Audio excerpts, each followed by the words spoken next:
Well, good morning, everyone. I'm glad that you all are here this morning. And because you all got up an hour early and got here today, we're going to do something that we very rarely do, and we're going to play a game. And there's a name to this game, and it's a really fun game, and it's called On the Spot. Okay? Have you ever played On the Spot?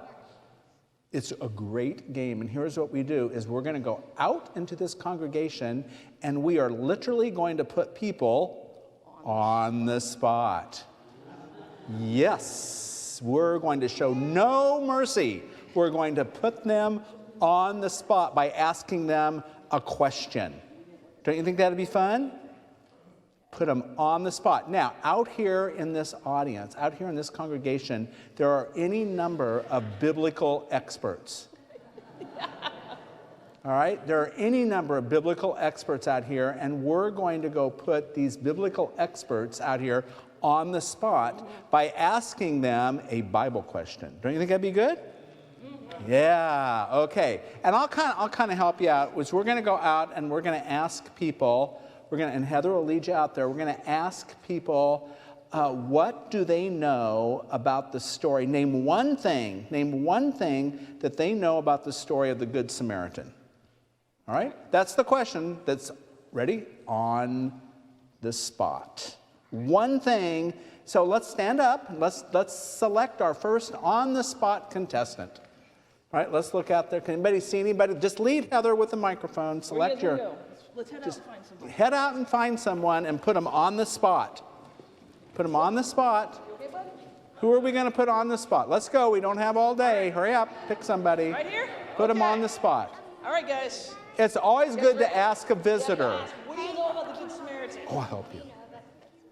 One thing. Not very much. Not very much. You check with my attorney. Yeah. All right, pick somebody else. Go. Come on, put somebody on. Here, I'm going to help you out here. This is not going well.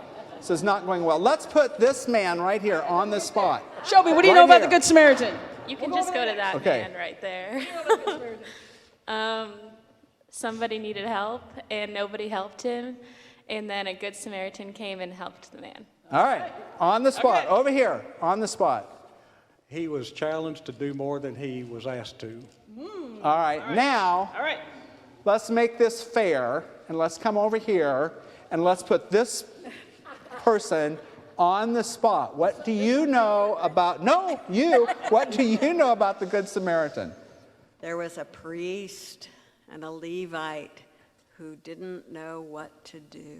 Oh, boy, those are really good things to know about the Good Samaritan. Well, you know what? Let's hear for real the story from Scripture now. A reading from Luke chapter 10, verses 25 through 37 from the New Revised Standard Version. Just then a lawyer stood up to test Jesus. "Teacher," he said, "what must I do to inherit eternal life?" He said to him, "What is written in the law? What do you read there?" He answered, "You shall love your God with all your heart, and with all your soul, and with all your strength, and with all your mind, and your neighbor as yourself." And he said to him, "You have given the right answer. Do this, and you will live." But wanting to justify himself, he asked Jesus, "And who is my neighbor?" Jesus replied, "A man was going down from Jerusalem to Jericho and fell into the hands of robbers, who stripped him, beat him, and went away, leaving him half dead. Now by chance a priest was going down that road, and when he saw him, he passed by on the other side. So likewise, a Levite, when he came to the place and saw him, passed by on the other side. But a Samaritan, while traveling, came near him, and when we saw him, he was moved with pity. He went to him and bandaged his wounds, having poured oil and wine on them. Then he put him on his own animal, brought him to an inn, and took care of him. The next day he took out 2 denarii, gave them to the innkeeper, and said, "Take care of him, and when I come back, I will repay you whatever more you spend." "Which of these 3 do you think was the neighbor to the man who fell into the hands of the robbers?" he said. the one who showed him mercy. Jesus said to him, "Go and do likewise." Hear what the Spirit is saying to the church. Thanks be to God. You know what? Everybody out here, when they were put on the spot, they gave the right answer. And that's because they knew the answer up here, right up here in their mind, right? That's where we know answers. But you know what? Jesus in this story wants us to know the answer somewhere else. And where is that somewhere else? Does anybody else? Right here in your heart. And that's what you're supposed to go and do likewise. All right, it's time to go to children's church. We're continuing in this series of sermons during Lent on what does it mean to reclaim the ways of Jesus. And one of the ways that we're looking at what does it mean to reclaim the ways of Jesus is what does it mean to reclaim the story of the Good Samaritan. I got to looking, and the very first sermon that I ever preached was on the Good Samaritan. And I can even tell you where I preached it, right here, from this very place, right here, in August of 1985. I called it Fear Level, Faith Level, and it was on the story of the Good Samaritan. And so I went and found it, and I'm going to preach it again. You don't want to hear it. And if you remember it, I'm sorry. Okay. So I have a friend of mine who has a favorite word that he likes to say. A favorite word. You ever had a favorite word that you just kind of is you and you just like to say? And this person's favorite word is scandalous. Scandalous. It's a great word to say. Scandalous. Scandalous. And so I might say to Wes, it's Wes's favorite word, I'd say, "Wes, it's going to rain tonight." And Wes would look out there and he'd go, "That's scandalous." I mean, look, it's clear blue sky. That's scandalous. Or I might say to Wes, what's another thing I could say to him? I could say, "Wes, the Royals are going to win 100 games this season." And Wes would say, "That's scandalous." Because if you look, last year they lost 103. So scandalous in Wes's dictionary, and his dictionary, means that something's just not right with what you just said or did. It just doesn't add up. So I might say something like, "You know, Wes, I'm not going to the Nebraska Wesleyan concert tonight. I'm just not going to go. Do you know what I'm going to do? I'm going to go to the casino." You know what that is? Now that would be hugely scandalous. So sometimes I would say things to Wes just to hear him say the word. Because it is so much fun to get him to say the word scandalous. So scandalous, to prick one's conscience. You ever had your conscience pricked? Scandalous, to enter someone's heart. Scandalous, to change someone's mind. When's the last time you changed your mind about something? You know? Jesus would often tell scandalous stories to prick someone's conscience, to change their mind, to enter into their heart. So a priest passes by a man appearing to be dead on the road, or at least half dead. And the priest moves to the other side. Scandalous? A Jewish priest? Not really. That's not scandalous, because you see, Jewish priests were governed by Torah laws, those laws that are in the first 5 books of the Old Testament. And as you thumb your way through those laws, you find at least 2 of those laws which prohibit a Jewish priest from touching the dead or even being in the immediate presence of the dead. So if this guy looks dead, move on over to the other side of the path. That's nothing scandalous about that. A Levite walks the same road, same path. And he decides to go on the other side of the path as well. Scandalous? Well, it's all contextual. Everything is contextual, right? And then to love how it's all contextual. Because you see, there was this road from Jerusalem to Jericho that they were on. And this road maybe you've been there, the road from Jerusalem to Jericho apparently drops in elevation. One is above sea level, Jericho is below sea level. It's a winding road, and it had become known, it had a name, the Bloody Pass. It wasn't uncommon for would-be robbers to play dead on the Bloody Pass as a way of attracting their next victim. Scandalous? No. Who would blame the Levite for moving to the other side? A Samaritan walks down the road next.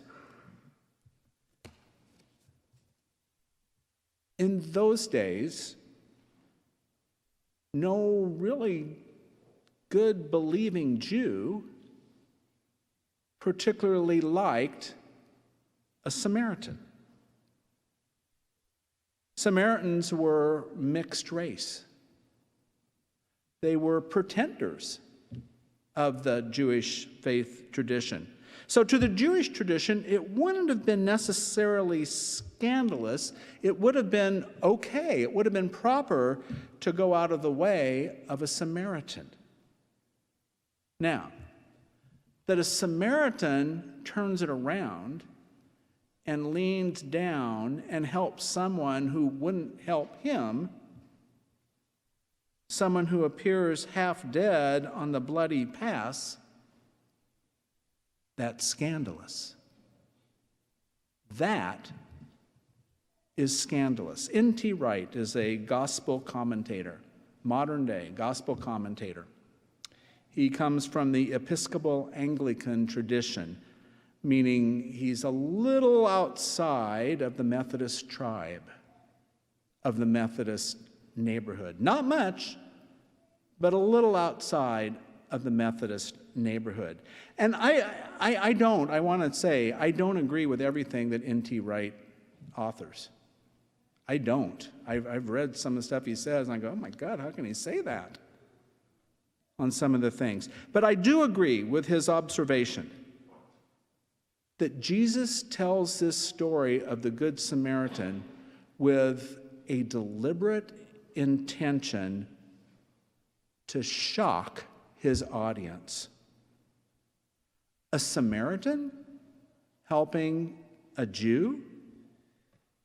By Wes's definition, it shouldn't be that way. By Wes's definition, that would be scandalous. Like many of Jesus' stories, like many of the parables that Jesus tells, this one of the Good Samaritan operates on several levels. Don't you like being told that? This is a story that operates on several levels. And you're going, well, I don't even understand the first level. That's usually where I am. And then somebody goes, no, there are multiple levels to this story. Well, there are. And on one level of this story, the story is a metaphor for self-giving love. It's a metaphor for a roll up your sleeve and let's get to work and let's do what it takes to help our neighbor kind of love. And there's nothing scandalous about that level. There's nothing scandalous about that kind of love. About that kind of love, we Methodists do it very well. We do it, it's in our DNA. This is a picture of Kaylin Hadley. Kaylin Hadley is the youth director at the East End United Methodist Church in Nashville, Tennessee. And this is a picture from this last week after Tuesday night when that series of tornadoes went through Nashville. At least, I think at last count, at least 25 people were killed, and 3 United Methodist churches were badly damaged. East End, and what Kaylin is showing you there in that picture, East End was one of those 3. Now, this is the next day headline that appeared in the Kentucky Annual Conference electronic newsletter. Within 24 hours, they had this out. And within 24 hours, Kentucky had already organized their response to what had happened in Nashville. Why? Because that's what we Methodists do well. We know that we have to reach out and help our United Methodist neighbors. And Kentucky is reaching out and helping its United Methodist neighbor to the south. The Good Samaritan story at one level calls us to do the same. It's a reason why Jesus told this story. So if you would like to reach out to your neighbor, United Methodist neighbors in Tennessee, you can go online. And you can find at least 3 ways that you can help. That's from the Tennessee Annual Conference. And if you think, well, I can't copy that all down, our ushers, they're back there, our ushers have these cards to give to you at the end of the service. So as you leave today, take a card, and it lists the 3 ways that you can help our neighbors, our United Methodist neighbors, neighbors from our own tribe in Tennessee. But there's a second level of meaning also to this story. And it's the one that grows out of the scandalous part of the story. The part where, I can't even imagine this, the part where a Samaritan stoops into the life of this person on the road. It's at that level of meaning Jesus gifts his audience with what N.T. Wright says is an unexpected and new shaft of light. An unexpected and new shaft of light. On the eve of his death in April of 1968, Dr. Martin Luther King delivered a final sermon in Memphis, Tennessee, to support a strike by sanitation workers. For his biblical text that night, Dr. King chose the very same story that shines a shaft of new and unexpected light. Said Dr. King, we need a new way. Said Dr. King, it's time to leave behind our well-worn and safe paths of living. We need to walk a new path, a new way. And that's what the Samaritan does. The Samaritan opens the door to unlimited possibilities for how it is God is calling you and me to live in relationship with our neighbors. We need to get it right, said Dr. King about the story of the Good Samaritan. Future generations, he said, are counting upon us to get it right. How many years ago was that? N.T. Wright says those who first heard Jesus' story lived in closed-up neighborhoods where neighbors came from their own kind, where neighbors came from their own kin, where neighbors came from their own tribe. That Jesus would use someone from outside of the tribe to shine a light of possibility upon everyone, that is scandalous. That's scandalous. In his book, that's subtitled Why We Need to Reclaim Jesus. Jim Wallace, who is a writer, a teacher, a preacher, the editor-in-chief of Sojourners magazine, he suggests that this story of the Good Samaritan is the story that we need to reclaim. We need to reclaim this story, and we need to reclaim it quickly. Because by the year 2045, that's what, 25 years from now? 2045. By 2045, America will no longer have a majority ethnic group. By 2045, America will no longer have a majority ethnic group that looks like us. It won't. Instead, America will be made up of a majority of minorities. Which begs the question, how do we get it right? We need to get this story of the Good Samaritan right. I subscribe to the electronic version of the Lincoln Journal-Star. You? Yeah, you should. It's not too expensive. Yeah, go on, I'll pay for you. I do. I subscribe to the electronic version of the Lincoln Journal-Star. Now, since it's Lent, I will confess to you that I subscribe to it because I want to keep up on sports. I'm not some huge intellectual person that is curious about what is going on in the state of Nebraska other than sports. And I want to know what high school's beating up on what other high school. And I want to know about my own school. I'm just who I am. Done that all my life. So a couple weeks ago, this picture popped up on the very front page of the electronic version of the Lincoln Journal-Star, and it caught my attention. And the reason it caught my attention is, I go, oh my gosh, that's my high school. There's my high school on the front of the Lincoln Journal-Star. And look at all those pictures. Look at all those faces in that picture. Look at that. Lincoln High School is I went and looked it up. Lincoln High School is made up of a majority of minorities already today. My high school is made up of a majority of minorities. And so there was a story that was attached to this picture.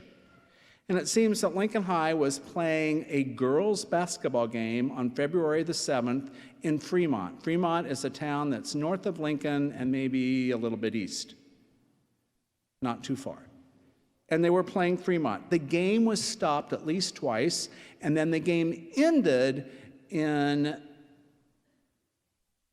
a fight between the two schools. Not only was the game stopped twice, it ended in a fight. And so you read on to the story and you find out, well, what happened? What was going on? And the Fremont crowd was taunting the Lincoln High players with racial harassments. And finally, the Lincoln High folks said, we've had enough of this. You know, enough's enough. And I read that and I thought, well, there's nothing new in this story. Because I graduated from that school 48 years ago, and the same thing happened then that happened on February the 7th. So then I read this story, and I read a little deeper in the story. And I learned that one of the objects of the harassment on the game of February 7th was a granddaughter of a classmate of mine. 48 years ago, the granddaughter of a classmate of mine, whom I remember to have been, in 1973, frequently racially harassed while she was in high school. We need to get this story right. We cannot wait another day. We need to get this story right. And here's the good news. Jesus takes his story of the Good Samaritan and he shines a light on our paths so that we can leave here and get the story right. Thanks be to God on this Sunday morning. Amen.